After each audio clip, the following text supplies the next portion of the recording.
Jennifer Garner shows off her stunning L.A. farmhouse, and it's a world away from ex-Ben Affleck's $68 million mansion. Jennifer Garner has offered fans a very rare opportunity to glimpse inside her private life by opening the doors to her beautiful custom-built Los Angeles home.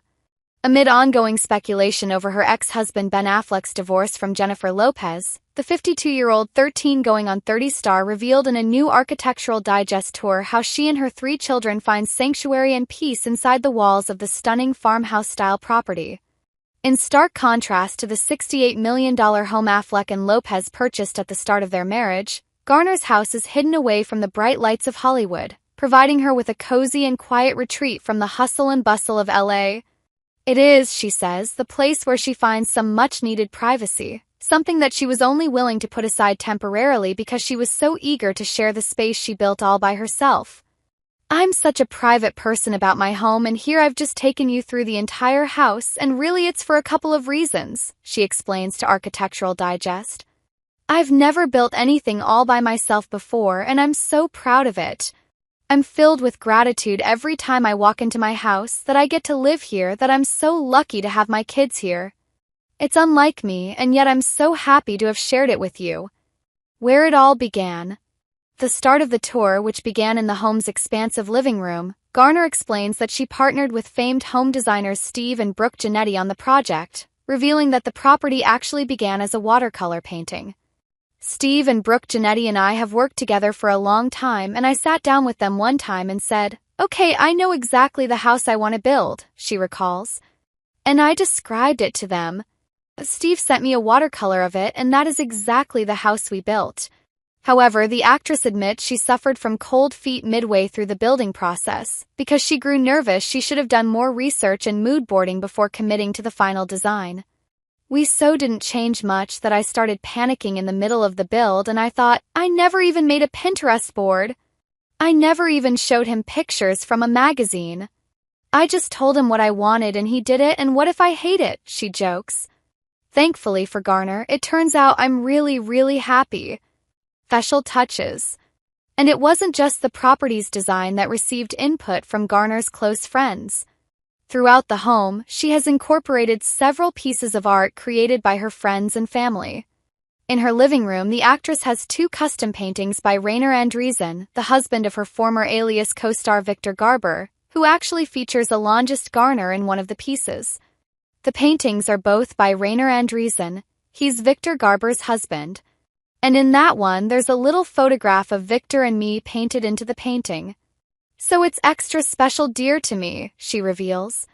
Elsewhere in the living room is a stunning stained glass window that was designed by Reed Bradley, the son of her close friend's children's book author Marla Frazee.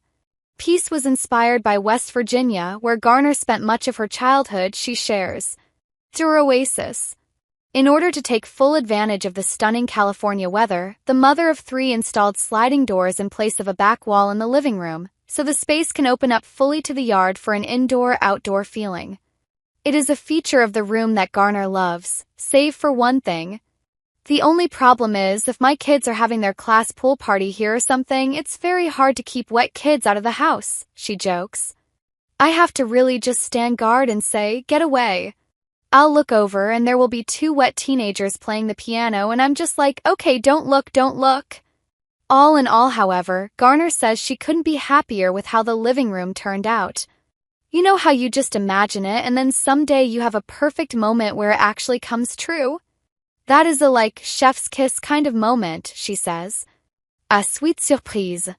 When it came to the design of the kitchen, Garner was determined to include one very special feature: a dedicated baking area. "When I imagine my favorite kitchen ever in my mind, that would have an area dedicated to baking," she reveals. "It just makes it so much easier to have it all in one place and to know where your different flours are and your chocolate chips. Chocolate chips are the most important thing in the whole house, and I could tell you where they are." Aside from baking, Garner notes that the kitchen does get a lot of use, although she admits that her cooking skills aren't quite up to the level of a professional chef. "Here, alone with my kids on a weekend, I cannot tell you how often I make something and I'm just feeding them as it comes off the stove. I'm not very good at things coming out of the oven or off the stove at the same time," she confesses. So it's just like have your vegetables, now have your this, now have your that. It's all out of order, but they don't seem to mind. As with much of the home, coziness was key for the kitchen, which boasts a stunning wooden interior that makes it feel like you're inside a treehouse, as well as a fireplace where she and her loved ones can sit and chat. All of my fireplace grates are done by Wallace Metal Works, Garner reveals. Usually there's a dog sleeping under there. It just adds so much coziness. It's unbelievable how nice it is to have a little bit of a fire going in your kitchen. Food for thought. Because of her fondness for cooking and baking, Garner says the dining room gets plenty of use both by her and her kids, although not always as a place to gather and eat. We really eat at home almost all of the time, and we eat in here pretty regularly, she says of the space. I put doors on this room so that it could be a meeting room.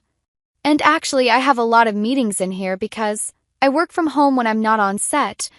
When she set about coming up with the design for her dream home, the actress' first vision was for a super awesome library that could also double up as a cozy up with everyone TV room. Her only other request? That it be painted in a deep gray-blue hue and that it have one very specific couch from BDDW. And, Garner says gleefully, her design team nailed it. This is everyone's favorite place, she shares, revealing her dislike for the home movie theaters that are deemed must-have features in so many Hollywood homes. You just don't need some huge old screening room. Similarly, Garner insists she is not obsessive when it comes to maintaining a picture-perfect show home, and would much rather that her house feels lived in, as opposed to pristine.